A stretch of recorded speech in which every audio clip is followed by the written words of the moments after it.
Question 38 case study का third question आप देखिए क्या दे रखा है। If a function f x to y defined as f x is equal to y is 1 onto then g y to x, ये x to y है, y to x such that g y एक x है, इसको हम inverse of F कहेंगे। यानी कि एक ऐसे फंक्शन का इनवर्स आप निकाल सकते हो जो 1 ऑन टू हो। अगर आपको उसका इनवर्स निकालना है तो उसको 1 ऑन टू होना पड़ेगा, तभी आप उसका इनवर्स निकाल सकते हैं। The domain of sine is R and function is neither 1 nor onto. अब देखिए साइन की जो डोमेन है वो भी रियल नंबर होती है एंड यहां पर -1 to 1 इसकी क्या होती है, रेंज होती है। ये यहां पर क्या होता है आपका 1 ऑन टू नहीं होता। अब जब ये 1 ऑन टू नहीं है तो इसका इनवर्स भी नहीं निकाला जा सकता। तो हम क्या करते हैं, जैसे हम एक उस एग्जांपल लेते हैं, यहां रियल नंबर, यहां -1 0 1, साइन जो है पाई भी एक रियल नंबर है, 2 पाई 3 पाई, इन सभी पर क्या होता है 0 होता है, यानी ये मैनी वन फंक्शन होता है, मैनी 1 ऑन टू होता है। तो हम क्या करते हैं कि इसको 1 ऑन टू तो बनाना पड़ेगा, तभी तो इसका इनवर्स निकलेगा। फिर हम इसकी डोमेन को रेस्ट्रिक्ट करते हैं, यानी डोमेन का कुछ हिस्सा लेते हैं जिससे ये 1 ऑन टू बन जाए। अब साइन का ग्राफ आपको यहां दे भी रखा है और हम बनाते हैं, उससे थोड़ा क्लियर होगा। 1 -1, ये x एक्सिस, ये y axis, negative x, this is y, this is negative y। यहाँ पे ले लो π/2, पाई 3 π/2, 2 पाई, ये है -π/2 -π -3 π/2 -2 पाई। अब समझो कि साइन जो है π/2 पर 0 पर 0 होता है, π/2 पर होता है 1, पाई पर 0, 3 π/2 पर -1, 2 पाई, यानी इसका ग्राफ कुछ इस तरीके से होगा। एंड यहाँ पर भी सेम ग्राफ जो है वो इस तरीके से आपका होगा। ये एक पीरियोडिक फंक्शन होता है। अब आप समझो कि यहाँ भी 0 है, यहाँ भी 0 है, यहाँ भी 0 है, 1 ऑन टू है। तो हम क्या करते हैं, क्वेश्चन क्या कह रहा है, late sine function be defined from set a to -1। जो हमने साइन को a to -1 to 1 डिफाइन कर दिया, and that inverse of sine function exist. जो साइन इनवर्स है वो क्या बन जाएगा, साइन इनवर्स बन जाएगा -1 to 1 a, ये डोमेन बन जाएगी और ये प्रिंसिपल वैल्यू ब्रांच यानी रेंज बन जाएगी। अब वो कह रहा है कि ये a जो है वो प्रिंसिपल वैल्यू ब्रांच है। अब इसके बेसिस पर कुछ क्वेश्चन पूछ रहा है, if a is the interval other than principal value branch given example of such interval.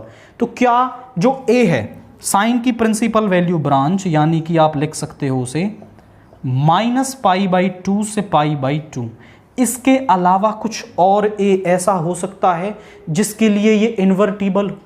तो आप समझो कि देखो साइन को हमने यहां पर लिया, साइन को हमने ले लिया यहां से, यहां -1 है ये आपका, -1 से 1, यहां इस केस में -π/2 से π/2, ये -1 से 1 के बीच की सारी वैल्यूज ले रहा है। यानी हमने किया कि -π/2 से π/2 साइन को डिफाइन किया तो भी इसकी सारी वैल्यूज -1 से 1 मिल रही थी, और ये हमारा क्या हो रहा था 1 ऑन टू हो रहा था, 1 ऑन टू हो जाएगा, और साइन इनवर्स क्या बन जाएगा -1 to 1 -π/2 to π/2। अब इसके अलावा भी कुछ इंटरवल हो सकता है। आप समझो यहां π/2 पर है 1 और 3 π/2 पर है -1, यानी 1 से -1 के बीच की सारी वैल्यूज ये कवर कर लेगा जब आप इसको π/2 से 3 π/2 लेंगे। यानी अगर आप साइन को π/2 से 3 π/2 लेते हो,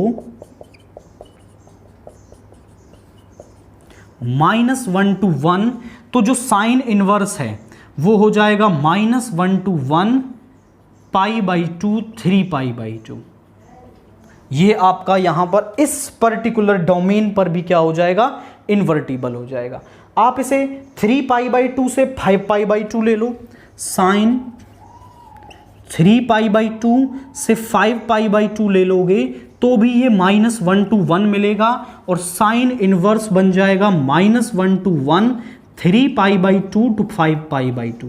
यानी इस a के अलावा भी, या फिर आप इसे यहां से ले लो, -3 पाई बाई टू से -पाई बाई टू पूरी वैल्यूज कवर कर रहा है।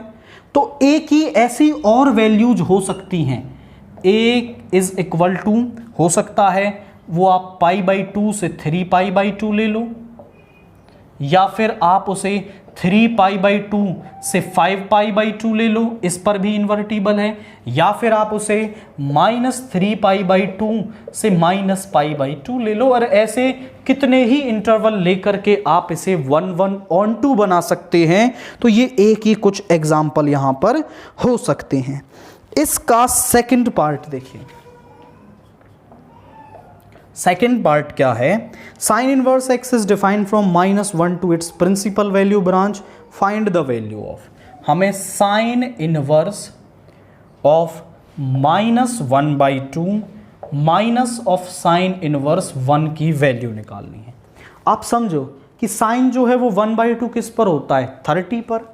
यानी आप इसे यहां लिख सकते हो sine inverse minus sine pi by 6, और 1 किस पर होता है, पाई बाई 2 पर। आप समझिए कि साइन माइनस साइन थीटा को आप लिख सकते हो साइन माइनस थीटा। तो यहां पे ये वैल्यू अंदर चली जाएगी, sine inverse sine of -pi by 6, और यहां पे साइन इनवर्स से साइन कैंसिल हो गया, पाई बाई 2। यहां पे आ गया -pi by 6 -pi by 2, LCM आ गया 6 -पाई -3 पाई -4 पाई बाई 6, और यहाँ पे ये 2 3, यानी माइनस का 2 पाई बाई 3, ये हमारे पास इसकी वैल्यू आ गई। सिंपल वैल्यूज पुट करनी है। थर्ड का ए पार्ट देखिए, वो कह रहा है draw the graph of sine inverse x from -1 to 1 to its principal value branch. हमें इसका ग्राफ बनाना है। ग्राफ बनाना काफ़ी इजी है। क्या होता है कि डोमेन और रेंज की जो वैल्यू हैं वो चेंज हो जाती हैं। यानी एक्स एक्सिस पर अब हम इसकी क्या ले रहे थे, डोमेन ले रहे थे, अब हम यहाँ उसकी रेंज लेंगे। यानी यहाँ होगा 1, यहाँ होगा -1, ये एक्स एक्सिस है। दिस इज वाई एक्सिस पर क्या लोगे आप, इसका पाई by 2, pi 3 pi by 2, 2 pi -pi by 2, -pi -3 pi by 2, -2 पाई। अब आप समझिए ग्राफ कैसे बनाना है। आप समझो कि साइन 0 पर 0 है और पाई बाई 2 पर 1 हो जाता है। इसी हिसाब से बनाएंगे। 0 पर 0 है और पाई बाई 2 पर हो जाता है 1। इसको थोड़ा यहाँ ले लेंगे आप, अकॉर्डिंगली लेना है। पाई बाई 2 पर हो जाएगा 1, यानी यहाँ, तो ये इस तरीके से आएगा, इस तरीके से वैल्यू। और ये -1 है, -पाई बाई 2 पर होता है माइनस का 1, यानी कि ये ऐसे आएगा।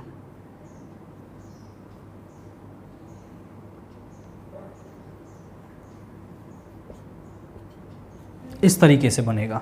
ये -1 to 1 यानी -पाई बाई 2 से पाई बाई 2 का ग्राफ है इसका, जो वो पूछ रहा है कि प्रिंसिपल वैल्यू ब्रांच में बना दीजिए। इससे आगे का ग्राफ मैं डॉटेड बनाता हूं आपके लिए। पाई पर क्या हो जाता है, 0 हो जाता है, यानी इस तरीके से आएगा। और 3 पाई बाई 2 पर होता है -1 और 2 पाई पर 0। इसके बाद ग्राफ बनाओगे तो ऐसे ही बनेगा। यहाँ पर ये साइन इनवर्स एक्स का ग्राफ है। बट वो आपसे कह रहा था कि प्रिंसिपल वैल्यू ब्रांच के लिए बनाइए, यानी -पाई बाई 2 से पाई बाई 2 के अंदर आप बनाएंगे। जो ये डार्क वाला पार्ट है वो हम बनाएंगे। इसके अकॉर्डिंग बनाइएगा। और भी बहुत सारे मेथड्स हैं कि मिरर इमेज होता है, कुछ नहीं याद रखना, केवल ये याद रखो और ये याद रखो, यहां से देख करके ग्राफ को बनाओगे यूं बन जाएगा। बट मिरर इमेज की अगर आप थोड़ा उसके अकॉर्डिंग चले गए तो हो सकता है आपसे मिस्टेक उसमें हो जाए। थर्ड का बी पार्ट देखिए, यहां पर हमें फंक्शन दे रखा है 2 sine inverse of 1 minus x, और वो कह रहा है find the domain and range of F x. हमें इसकी डोमेन एंड रेंज निकालनी है। हम जानते हैं कि जो साइन इनवर्स एक्स है उसकी जो डोमेन है वो होती है -1 से 1 एंड रेंज होती है -π/2 से π/2। अगर एंगल ये है, फंक्शन ये बन गया है, तो इसकी डोमेन क्या होगी? जो x है वो इसके बीच में होता है, यानी जो x है वो यहाँ पर होता है आपका -1 से 1 के बीच में, तो इसका एंगल है 1 - x जो है वो कहाँ से कहाँ होगा? -1 से 1 के अंदर होगा। अब ये हमें x बनाना है यहाँ पर, तो हम 1 सब्ट्रैक्ट कर दें दोनों तरफ, तो यहाँ से कैंसिल हो गया -x, यहाँ बन गया 0, ये बन गया -2 से 0। इसको पॉजिटिव करना है तो मल्टीप्लाई कर देंगे, बट मल्टीप्लाई जब आप करोगे तो इनइक्वालिटी का साइन चेंज हो जाएगा, यानी कि यहाँ 2 ये लेस देन था तो ये ग्रेटर देन हो जाएगा, एंड यहाँ पे आ गया x ग्रेटर देन 0, यानी x आ गया 0 से 2 के बीच में। तो डोमेन हमारे पास क्या आ गई? Domain is x belongs to 0,2। अब समझो, मान लो 2 इज ग्रेटर देन 3 है, अगर आप माइनस साइन यहां पर अप्लाई करोगे, 3 इज ग्रेटर देन 2 है, तो -3 इज लेस देन -2, क्योंकि माइनस में जो जितना छोटा वो उतना बड़ा होता है आपका। तो यहां पर जब आप माइनस साइन से मल्टीप्लाई करते हैं तो इनइक्वालिटी चेंज हो जाती है, और ये जो x की वैल्यू है वो डोमेन है आपकी, और हमें इसकी रेंज निकालनी है। तो जो रेंज है, रेंज जो है वो साइन इनवर्स x, जो ये 2 साइन इनवर्स x है 1 माइनस x, ये कहाँ से कहाँ वैल्यू मिलेगी इसकी? -π/2 से π/2 के अंदर होगा, क्योंकि साइन इनवर्स x की प्रिंसिपल वैल्यू ब्रांच यही होती है। अब मुझे तो ये फंक्शन बनाना है यहाँ पे, तो 2 से मल्टीप्लाई कर देंगे, -π/2 into 2 sine inverse of 1 minus x 2 into π/2, यहाँ तो ये कैंसिल हो गया, यानी कि जो fx है हमारा वो कहाँ से कहाँ वैल्यू मिल रही है? -π से π, यानी जो इसकी रेंज है, जो रेंज है वो हो गई -π से π। This is the range. तो आपको डोमेन और रेंज निकालने के लिए साइन इनवर्स x के प्रिंसिपल डोमेन और रेंज को आपको यहाँ माइंड में रखना है, एंड फिर उसके अकॉर्डिंग आप डोमेन और रेंज बता पाएंगे।